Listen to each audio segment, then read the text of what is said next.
And we've got quite the mixed grill today with motivational speaker John Curtis, Sarrah Le Marquand and Sylvia Jeffries. Round of applause for everyone, please. Oh, that's lame. That's so lame. Don't take that to heart, my man, because you've got some interesting things to say. I haven't. They only gave me half a round of applause because half I got. That's not true. Wait till the end. They're going to fire up. First, do these parents know best? Meet Claire and Scott Crew, the Aussie parents who banned homework from their household. They spoke to 60 Minutes last night. Take a look. Most parents don't realise that they actually have a say in this. And that they can advocate for their rights. And I think as well part of it is that they just determine that if the school is setting the homework, there must be some advantage to their child actually doing it. They're not getting the memo that there's potentially no academic benefit at all. Do they have the right to tell me what to feed my children for breakfast or dinner or an afternoon snack? No. So they can. She kept going on and on about it. What do you think, Johnny? Look, I can understand what they're saying, but I come with a Greek dad, we were made to do our homework growing up, and it's turned us into pretty good citizens as we are. We're not dumb or anything like that. But they say that we don't want our kids sitting in front of computers. If you take the homework away from them, they've still got to sit in front of computers. Yeah.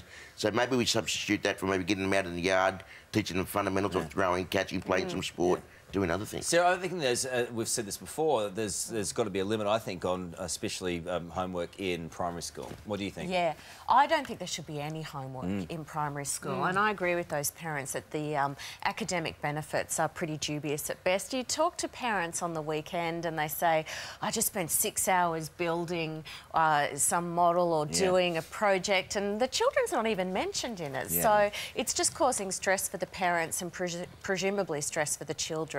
So I think no homework in primary school whatsoever. I agree with John that some discipline, especially in high school, is important. I don't condone that idea that the teachers have got no say. I don't think that we should be putting this onto the teachers. I think it's a failure in the system, in the structure of the school day. School day shouldn't finish at 3 o'clock anymore. That's from a couple of centuries ago and it's not working.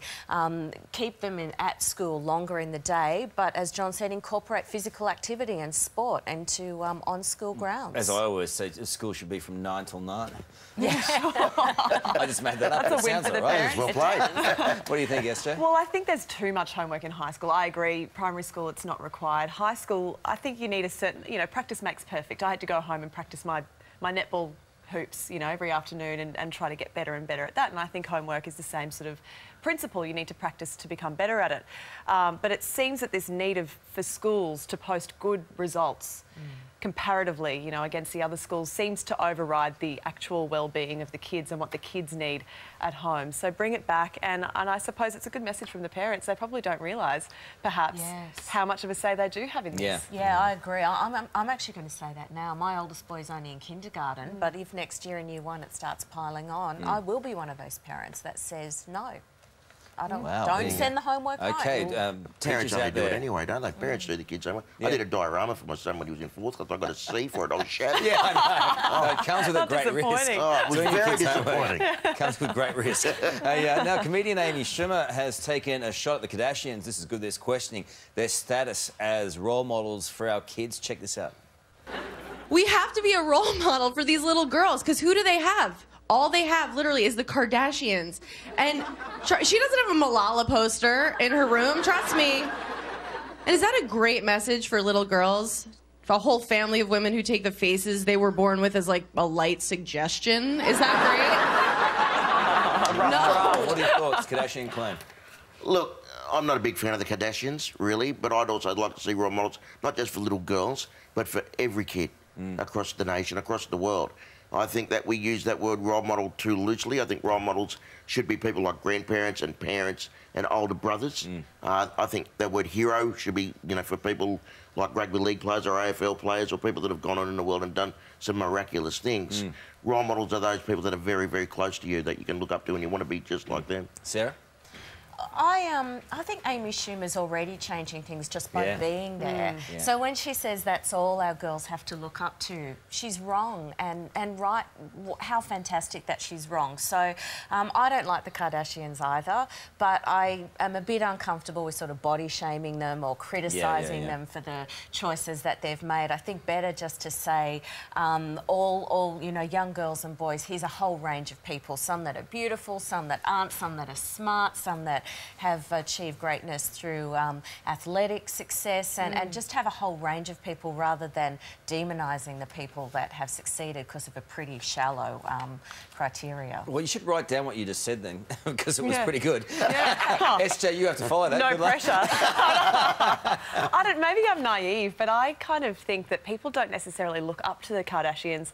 They enjoy watching their life because it's kind of so unattainable and so unusual and wrong. So not normal. And not normal. And I think that there's this kind of guilty pleasure in watching the TV show and following them on Instagram because it is unattainable and it's not real life. And, you know, we find joy, I think, in escapism sometimes. And I feel like the Kardashians are escapism, whereas Amy Schumer, God bless her, is a real role model. And she's up there and she's using her fame, her celebrity for good. And I think, you know, all power to her. Are a bit like going to the zoo, aren't they? I mean, it is. Human zoo. Yes. Yeah, very much so. Yeah, good point, Carlos. Would you like, would you like to look up to them? I look up to everyone. Can make me look up to them. No, I can't.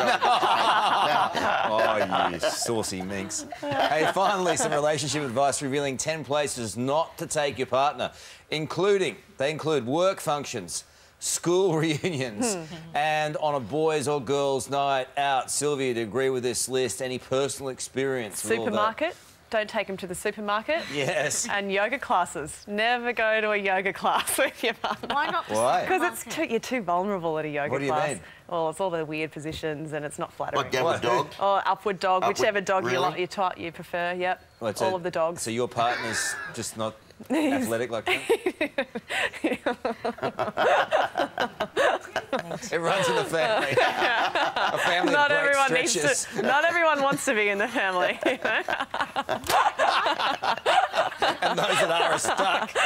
You've been talking to my wife. Don't do it. Okay. It's sinking in. Okay, Sarah, for you? Well, see, I'm lucky I've got 2 young children, so it doesn't even come up as an issue because the odds of us actually managing to get out of the house at the same time are so minimal that we haven't really gone to any sort of function together since the children were born. There you go. That's handy. Perfect. And Johnny, for you? Pump out the Oh, kids. look, my wife loves travelling with me everywhere I go. She gets all that extra legroom on the aeroplane.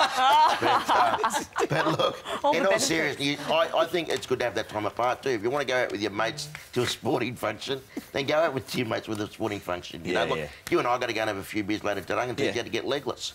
You know, so that's going to work extremely well. I need no help in that regard. I know, I've seen your legs. Remember this morning. Yeah, that's true. That's true. I'm glad I don't have any. Let me Better off with none. I'm glad I'm not Slovenovic, mate. Let me tell you. Well, we're a family of terrible legs. Hey, thank you, everyone. Big round of applause for the crew today. Nice to see you. See you very soon. Great stuff.